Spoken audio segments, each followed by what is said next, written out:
We've got Maury. Maury is a lady coming from Brazil. And she says, even though I became an atheist, I still do believers things, like pray. Maury, you're on AXP with Kelly, J. Mike, and Johnny P. What do you get out of praying? Tell us about that a little bit, would you?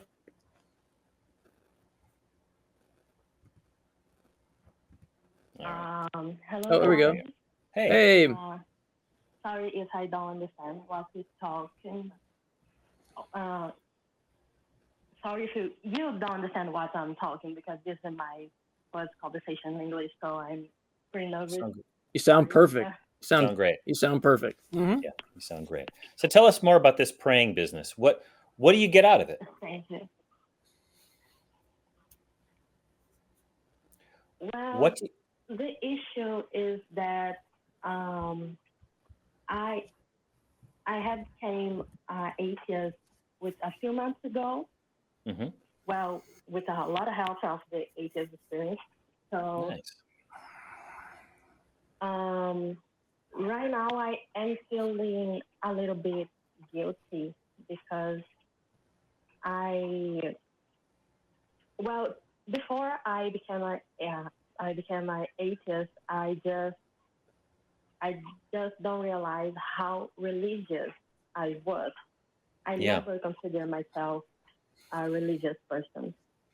Okay. But after I became an atheist, I just realized a lot of things that I did that were considered religious. I talked with God when something bad happens. When I need something, I need some, I don't know, some good stuff happens to me. I don't know, and I feel a little bit guilty. Like my whole family is religious. Not my whole family religious, but everyone that I know believe in God. Mm-hmm. Okay. So what's the part you feel guilty about? like, Just it's Sunday night. It's Sunday night here. What? what's the part? I'm sorry. What's the part that you feel guilty about? Mm-hmm. What?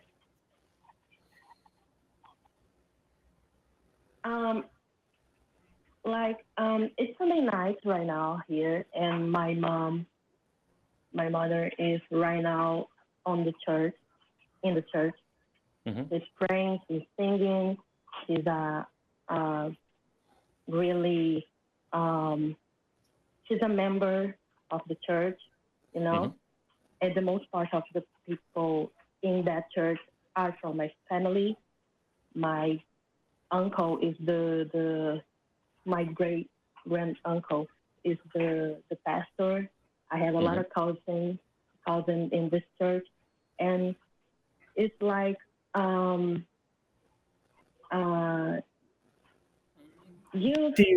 do you feel guilty because you feel like you're letting?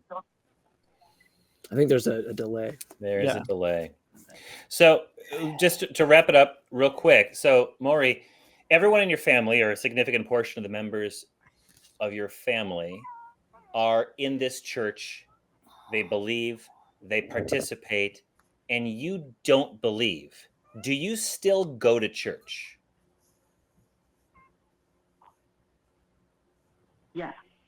Yeah, Okay. definitely. And they are right now making this whole thing that's really important to them.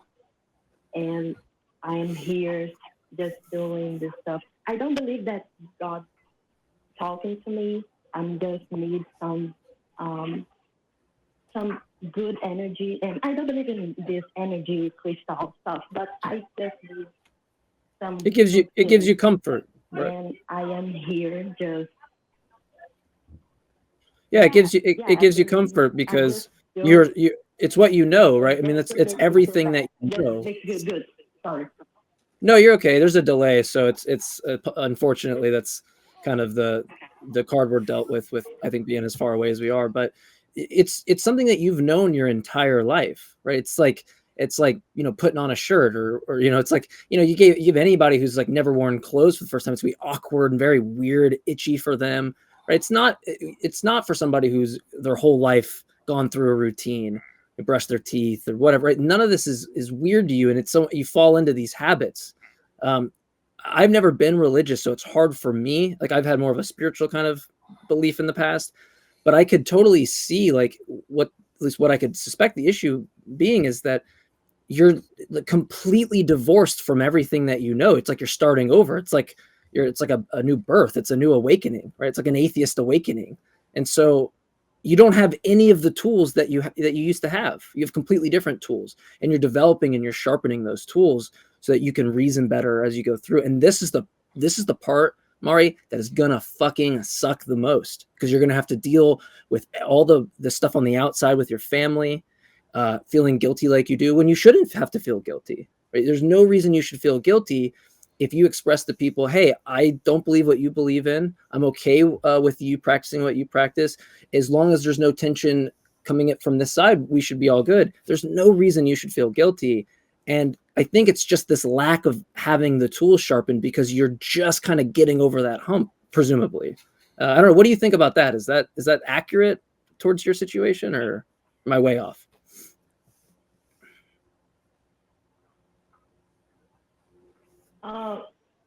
Yeah. The point is, I never was a religious person. So. Oh, I thought you said you were. I'm sorry. Yeah, I did too, Mike. I thought she said she'd just become an atheist a few months ago. Yeah. Maybe we mean different things by being a religious person. Yeah. I guess I want to be concrete about this, and I think we're going to let you go just because I do think we have that delay and it makes it difficult to talk a bit. But do you feel pressured to come out to your family about being an atheist?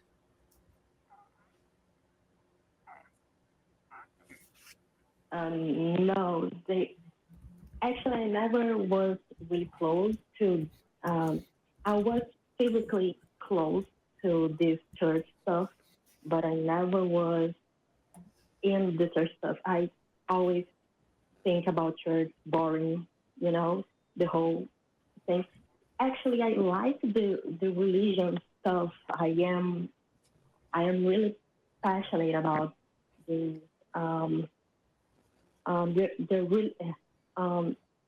I like see the rituals. I am a really crybaby, so I even be emotional when I see religion. It's okay. Johnny's a big crybaby too. But, for sure. But church to me is boring.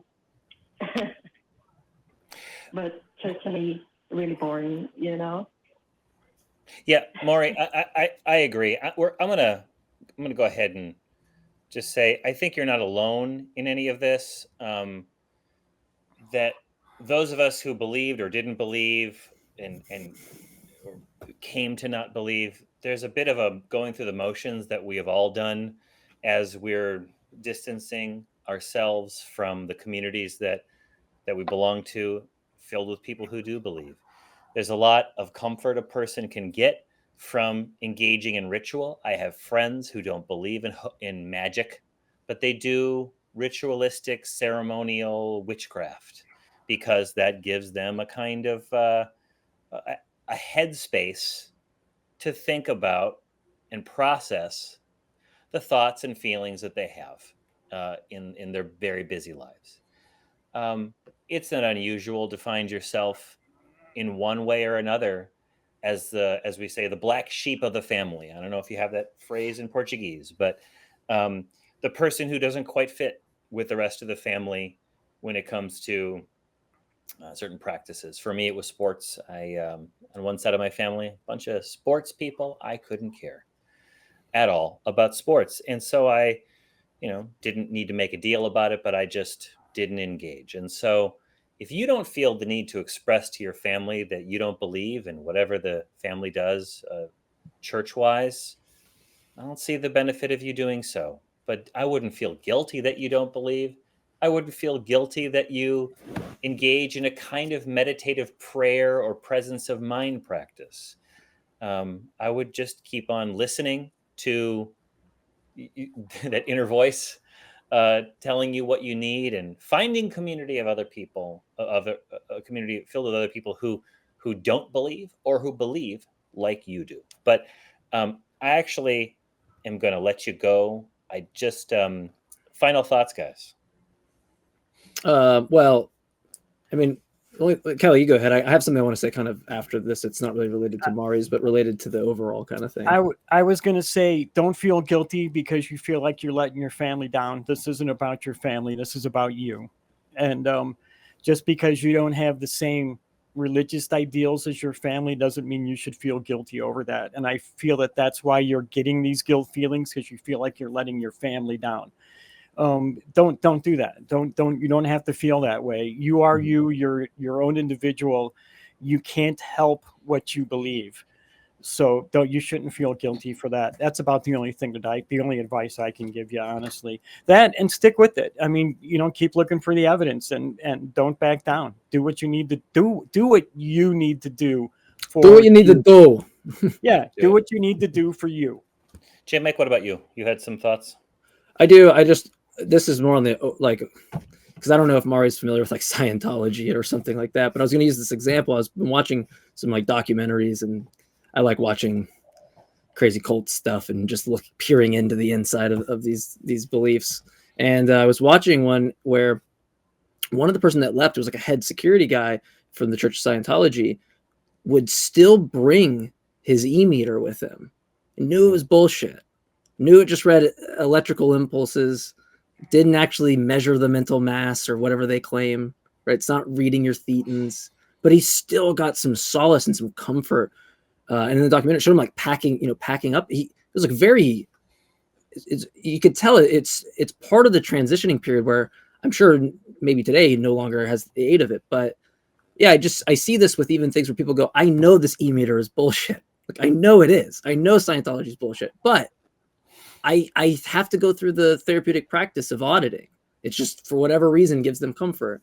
And I think that extends to any belief really you could ever have, where you have certain traditions.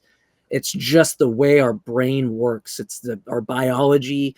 We're so pattern seeking. We get comfortable really quick. And I think, it can extend to anything, religious beliefs or not. Yeah.